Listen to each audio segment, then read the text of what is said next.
içimdeki ateşi yak, savrulayım göklere. Biraz kül biraz duman alıp sevişeyim sevgilinle.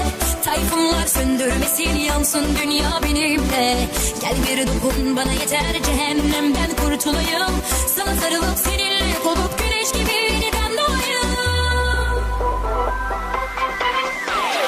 Hadi gir ruhuma sar beni, çal fikrimi deli et beni.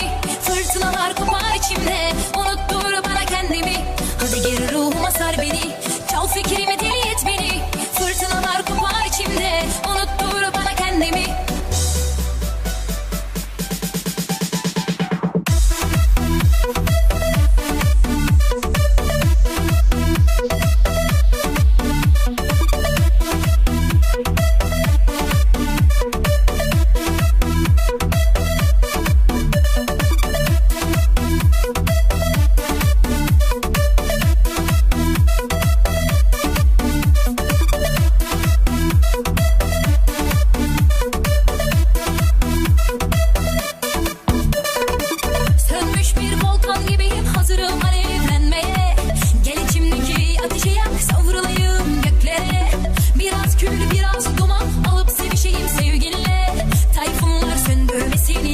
Dünya benimle. Gel bir dokun bana yeter, cehennemden kurtulayım.